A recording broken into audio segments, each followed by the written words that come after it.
Sosok penelpon AKBP Budi sebelum tewas ditabrak kereta api ditangkap polisi bukan orang misterius. Polisi mengungkap sosok penelpon AKBP Budi Alfred Stowoliu sebelum Kasat Narkoba Polres Metro Jakarta Timur itu meninggal dunia ditabrak kereta api.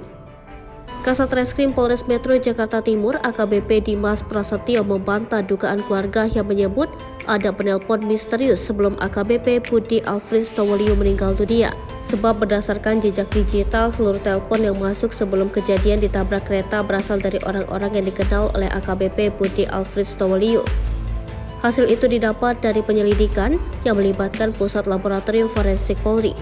Adapun yang menelpon sebelum kejadian itu diantaranya istri AKBP Budi dan anak buah di jajaran Satres Narkoba Polres Metro Jakarta Timur. Hal ini juga dipastikan berdasar keterangan istri korban yang membuka riwayat panggilan telepon genggam almarhum.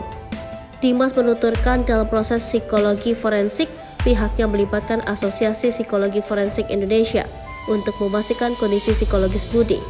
Namun pemeriksaan psikologis belum dapat dilakukan karena kondisi keluarga masih dalam berduka.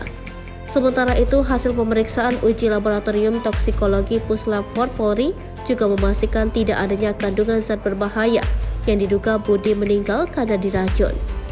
Kabid Kimia Biologi Forensik Puslap 4 Polri, Kombes Wahyu Marsudi menuturkan, berdasar hasil pemeriksaan tidak ditemukan kandungan pestisida, arsenik, dan sianida pada tubuh.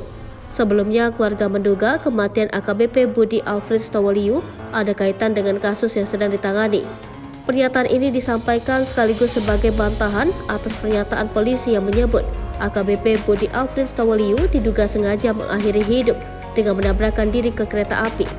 Keluarga meyakini ada sosok yang menelpon Budi beberapa saat sebelum meninggal dunia.